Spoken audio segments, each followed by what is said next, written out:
When you love yourself enough, you will attract the right person.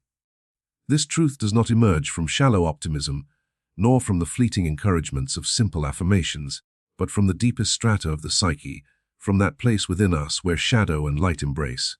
To love oneself enough is not to fall into vanity, nor into pride, nor into the inflation of the ego that believes it is the center of the cosmos. To love oneself enough is to stand as one who has entered the dark forest of the soul, one who has wrestled with demons and angels alike, and who has come to recognize that the essence of their being is worthy of reverence, care, and devotion. It is in this sacred recognition that you cease to chase, cease to beg, and cease to plead for love from others. It is in this recognition that love begins to flow toward you, not because you have demanded it, but because the radiance of your being has become magnetic to the right soul who resonates with your essence. Many long for the right person, the right companion, the soul who seems destined to share the journey. Yet they forget that they themselves must first become the right vessel, the right mirror, the right sanctuary for love to dwell within. You cannot pour from an empty cup, and you cannot give what you have never learned to bestow upon yourself. The love you seek in another is always first a reflection of the love you have cultivated in your own heart. If within you there is rejection, if within you there is neglect, if within you there is contempt for your own being, then those qualities will be the silent architects of the relationships you attract. You will unconsciously call forth those who mirror your wounds. You will be drawn again and again to those who reinforce the very lack you carry, as if destiny insists you confront your shadow until you have transmuted it. But when you begin to love yourself enough, when you take the time to honor your worth, when you nourish your spirit with care, then what you attract shifts. You begin to call forth not tormentors, but companions, not jailers, but liberators, not those who consume your soul, but those who stand beside you as you both walk toward wholeness. To love yourself enough is to break the ancient pattern of self-betrayal. For too long, many of us silence our own needs, bury our dreams, deny our longings, and wear masks that please others while suffocating our true essence. This betrayal of self becomes so habitual that one forgets who they truly are beneath the costumes. But life is relentless in its call toward authenticity. That which is hidden within will always cry out, sometimes through suffering, sometimes through longing, sometimes through the emptiness that no external success can fill. To love yourself enough is to answer this call, to turn inward and face the truth of who you are, even if it unsettles you, even if it breaks the illusions that once gave you comfort. For the one who dares to see themselves fully, shadow and light alike, becomes unshakable. They no longer beg for scraps of affection, for they know that they themselves are a feast of being. They no longer fear solitude, for they have befriended the self and discovered that within them dwells an inexhaustible well of richness. And when such a person meets another, it is not from hunger, but from fullness. It is not from desperation, but from resonance. It is not from need, but from freedom. And this is why the right person arrives. Think of the heart as a vessel of energy. If that vessel is cracked with self-loathing, if it is stained with shame, if it is half empty from neglect, then whatever enters it will simply escape, dissipating through the fissures of your being. But when you mend those cracks, when you pour into yourself compassion, acceptance, and kindness, the vessel begins to overflow. In that overflow, others are nourished. In that overflow, others are warmed. And the one who is right for you will not come to steal from your vessel, but to drink with you, to pour with you, to share with you in abundance. That which is abundant attracts abundance. That which is whole attracts wholeness. That which is authentic draws toward itself authenticity. Yet let us not deceive ourselves. The path towards self-love is not a gentle meadow filled only with flowers. It is a mountain that demands climbing. It is a descent into caverns where shadows dwell. For every human being carries wounds from childhood, memories of rejection, the subtle messages of society that whisper, "You are not enough unless you become something more." These wounds shape the psyche. They implant deep-seated doubts that echo for years, and they cause the soul to search for healing outside itself. The lover is sought to soothe the inner child. The partner is longed for to silence the inner critic. The relationship is grasped at as a balm for loneliness. But such attempts are futile, for no external hand can permanently heal what is unresolved within. A partner may soothe for a time, but sooner or later the inner wound demands attention. If you have not faced it, you will project it onto the one you love, demanding that they fulfill what is missing in you. This burden poisons love, turning what was once beautiful into resentment. And so the work of self-love is not optional. It is necessary if love is to flourish. The one who loves themselves enough has faced these wounds, not to erase them, but to embrace them, to integrate them into a deeper wholeness. They do not demand another to heal them, for they have already walked the path of inner healing. Thus, the love they offer is pure, unburdened by unconscious demands. To love yourself enough is also to develop the courage to stand alone when needed. Many fear solitude, and in their fear they cling to the wrong person. They cling to relationships that diminish them. They cling to situations that corrode the spirit. They would rather endure the slow death of the soul than confront the silence of being with oneself. But the paradox is that only in learning to stand in solitude, only in discovering the richness of your own company, can you ever invite another in freedom. When you are no longer terrified of being alone, when you no longer see solitude as punishment, but as a sacred space of becoming, then you are no longer tempted to settle for less than you deserve. You will not accept the wrong person out of fear, for you have learned to walk with yourself. You will not cling to toxicity out of desperation, for you have tasted the peace of your own presence. It is precisely this strength that magnetizes the right person, for strength recognizes strength, authenticity calls to authenticity, and a soul at peace draws toward itself another who has walked a similar path. The right person you see is not a savior.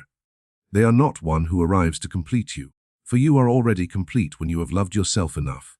The right person is a mirror, a companion, a co-creator of meaning. They do not erase your solitude, but they enrich it. They do not silence your inner voice, but they harmonize with it. They do not consume your identity, but they celebrate it.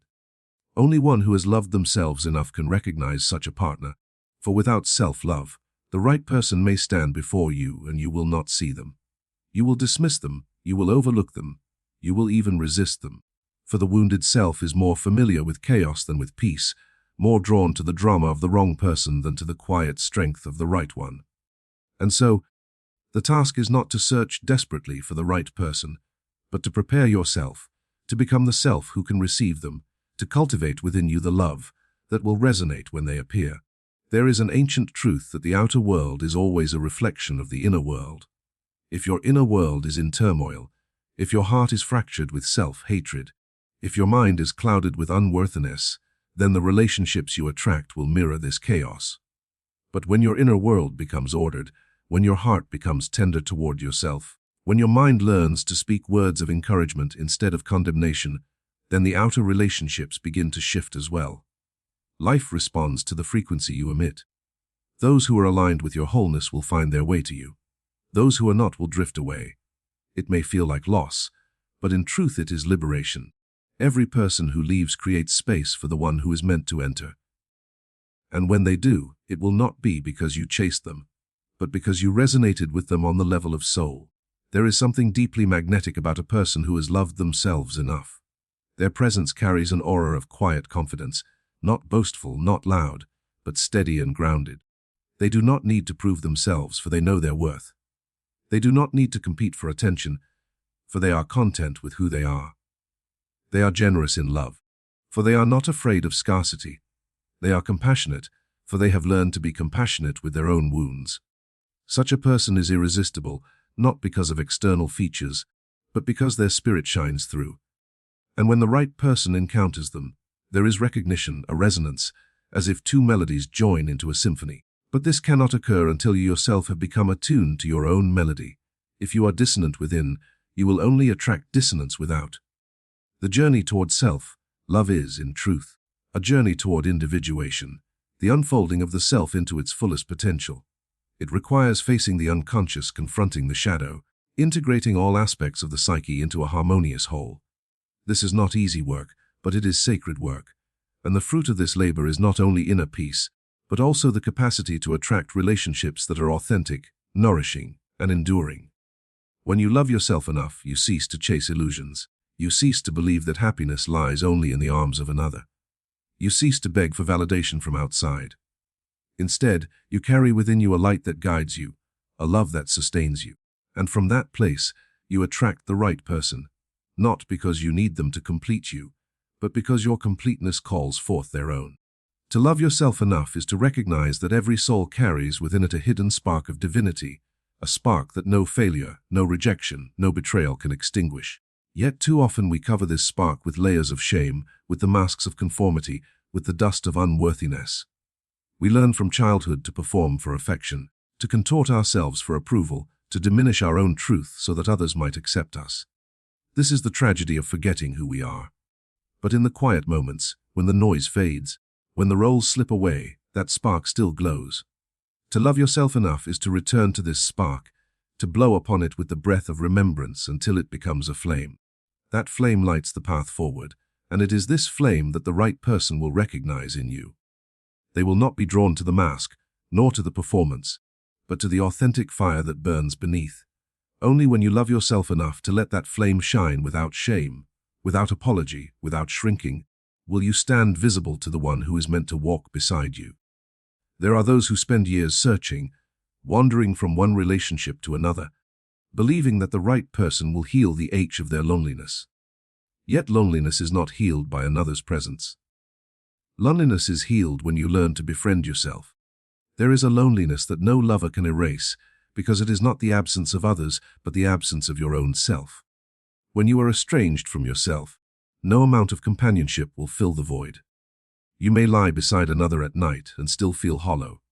But when you return to yourself, when you love yourself enough to embrace your own soul, then even solitude is no longer empty. And from this place of fullness, the right person does not arrive as a desperate remedy, but as a joyful addition. You are no longer seeking a savior, you are walking with a companion. The right person does not rescue you from yourself. They are the one who sees you clearly because you have first chosen to see yourself. They reflect back the beauty you already know, not the beauty you are still begging to believe. If you do not love yourself enough, you will not recognize this reflection. You may reject it, suspicious of their affection, thinking it too good to be true. Or you may sabotage it, unable to accept that someone could love what you have not learned to love within. This is why the work of self-love is indispensable. It prepares you to receive what is real. Without it, you will only repeat cycles of doubt and self-destruction. With it, you become ready, not only to attract the right person, but to sustain the love that is offered. The path to loving yourself enough is marked by trials. There will be moments of resistance, where the old voices of doubt arise, whispering that you are unworthy, that you are unlovable, that you are too broken to be whole. These voices come from the shadow, from the unhealed past, from the echoes of those who could not see your value. But you must learn to speak back to them with authority. You must stand firm in the conviction that your worth is not dependent on the judgments of others. You must love yourself enough to silence the critic with compassion, not with violence, but with the steady truth that you are enough simply because you exist. When you reach this place, the critic loses power, and in its silence, you become capable of hearing the subtler voice of the soul, the voice that has always known you are worthy of love. Imagine two mirrors facing each other. If one mirror is cracked, it will reflect only distortion, but if the mirror is whole, it will reflect clearly, infinitely. You are that mirror. If you are cracked by self-hatred, you will only reflect distortion in your relationships. You will see rejection where there is acceptance, betrayal where there is loyalty, indifference where there is love. But when you mend your mirror with self-love, you will reflect truth. You will see the other clearly, and you will allow yourself to be seen clearly. The right person will look into you and recognize themselves, not as savior or master, but as equal and fellow traveler. This clarity cannot exist without self-love, for self-love is the restoration of the mirror. Loving yourself enough is not narcissism. It is not the inflation of the ego into arrogance. True self-love is humility, for it is grounded in truth, not illusion, the arrogant boast of qualities they do not embody. The narcissist clings to masks of superiority to hide their emptiness. But the one who truly loves themselves has no need for masks, no need for boasting. They walk with quiet confidence, knowing their strengths and their weaknesses alike. They do not deny the shadow, but neither do they drown in it. They carry both light and darkness with balance. Such balance is deeply attractive, for it radiates stability. The right person is drawn not to the mask, but to the one who has embraced their wholeness. In every soul there is a marriage that must occur, the sacred union of the inner masculine and feminine, the animus and anima, the active and the receptive, the rational and the intuitive. Until this union happens within, the soul unconsciously seeks it without, projecting its inner opposite onto others. This is why so many fall in love not with the person before them, but with the projection of their own inner longing. They confuse their own unconscious with the other, and when reality fails to match the projection, the illusion crumbles. But when you love yourself enough, when you embrace both the masculine and feminine within, when you become whole unto yourself, you are no longer enslaved by projections. You see the other as they are, not as a screen for your inner needs. And it is then that true love becomes possible, for true love is not a projection but a recognition. The right person is recognized, not invented. This is why loving yourself enough is the highest preparation for love. It is the inner marriage that allows the outer marriage to flourish. It is the union within that makes the union without possible. Without it, relationships are haunted by unconscious demands. With it, relationships are freed for authentic growth. You are no longer searching for someone to fill your emptiness, for you have already embraced your own fullness. Instead, you seek one with whom to share the journey, one with whom to create meaning, one who resonates not with your wounds but with your wholeness. When you love yourself enough, you will not chase love. It will come to you. You will not beg for affection. It will be freely given. You will not lose yourself in another. You will find yourself mirrored in them. And when this love comes, it will not be frantic. It will not be desperate. It will not be toxic. It will be steady. It will be nourishing. It will be liberating. For the right person is not found by running outward, but by going inward. They appear not when you grasp, but when you release. They arrive not when you are empty, but when you are overflowing. To love yourself enough is to prepare the soil of your being so that when the seed of love falls into it, it may take root and grow into something enduring. Without that preparation, the seed falls on barren ground. With it, the seed becomes a great tree beneath which two souls may find shelter together. And so, the task is not to wonder anxiously when the right person will appear. The task is to return again and again to yourself, to love yourself enough that you become magnetic to what is true. For the right person will come not to a soul in hiding, but to a soul that stands unveiled. They will come not to a heart in chains, but to a heart that has freed itself. They will come not to one who begs, but to one who radiates. And when they come, it will feel less like discovery and more like recognition, as though your souls have always known each other, waiting only for the moment when you loved yourself enough to meet. To love yourself enough is to awaken to the understanding that every relationship you form is a mirror. Each encounter reflects some hidden aspect of your own being back to you, whether it is your light or your shadow, your strength or your weakness, your love or your fear.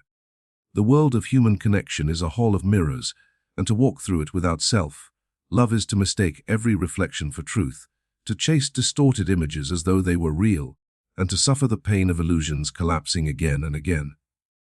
But when you love yourself enough, when you have turned inward and embraced the hidden corners of your own soul, then the mirrors of relationship become teachers rather than tormentors. You see clearly, you discern wisely, and you are not deceived by appearances. In this clarity, the right person stands out like a beacon, unmistakable in their authenticity. They are not a fantasy projection, not a desperate invention of your unmet needs, but a genuine companion revealed through the transparency of your self-love. There is a profound paradox in the way love operates. The more you chase it from a place of lack, the more it eludes you. The more you cling, the more it slips through your fingers. The more you demand, the more it withholds. Love is not a prisoner to be captured. It is a flame that grows only when it is free. And freedom arises when you love yourself enough to let go of fear, to let go of desperation, to let go of the illusion that your worth is tied to whether someone else chooses you. You are already chosen by existence itself. The breath you breathe is proof of your belonging. The beating of your heart is proof of your worthiness. To love yourself enough is to accept this belonging without needing external confirmation. And from that acceptance, love begins to flow toward you without force, without struggle, without manipulation. The right person appears not as a conquest, but as a gift. The journey of self-love requires courage because it demands honesty. It asks you to stand before the mirror and confront the parts of yourself you have long avoided.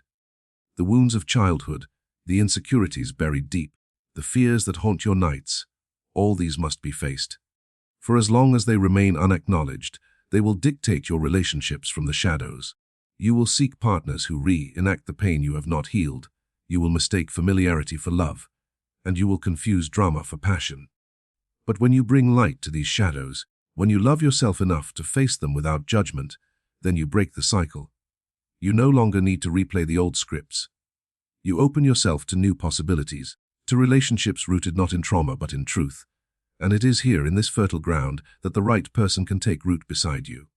Consider the image of a garden. If the soil is dry, neglected, and filled with weeds, no matter how beautiful a seed you plant, it will struggle to grow. The wrong relationships sprout like weeds in neglected soil, feeding off your lack of attention to your own being. But when you tend your garden with care, when you water it with compassion, when you remove the weeds of self-doubt and fertilize it with truth, then the ground becomes ready for something extraordinary.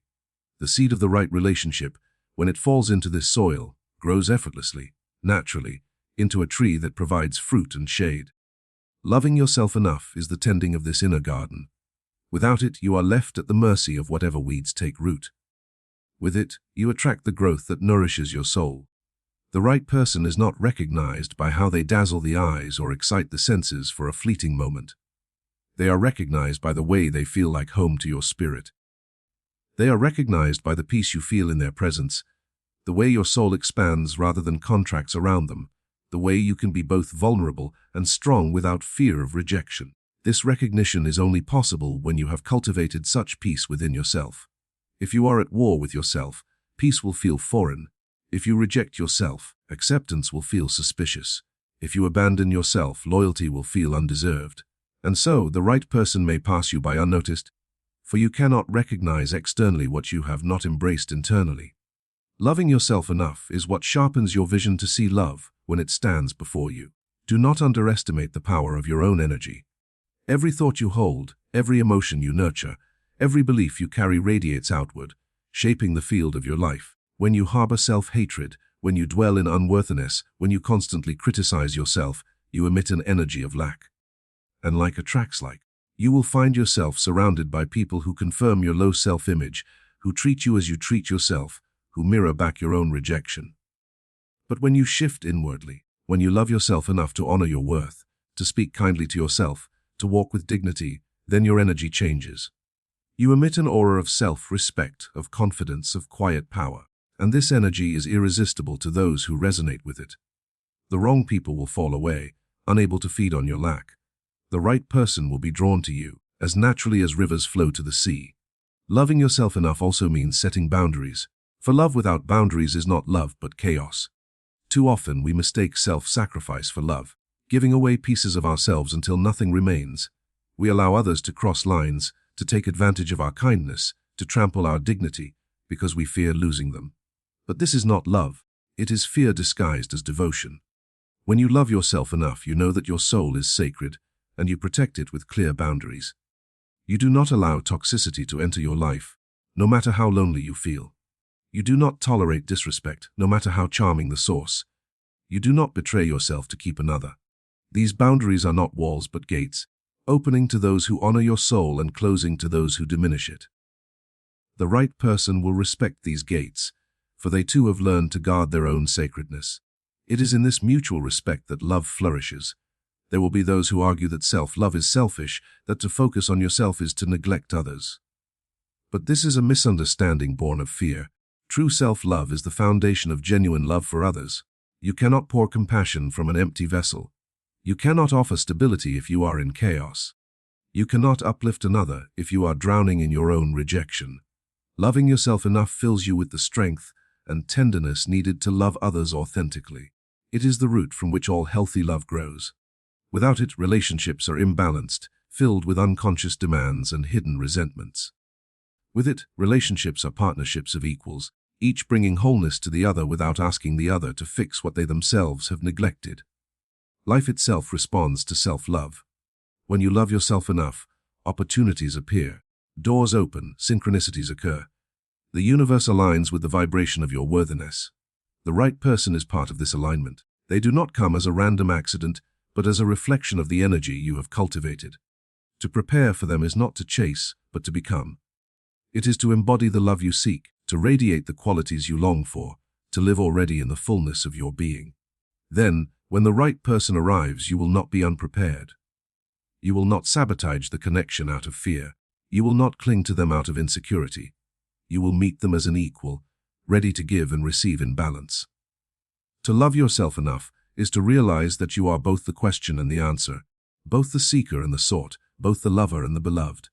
You are not incomplete, waiting to be finished by another.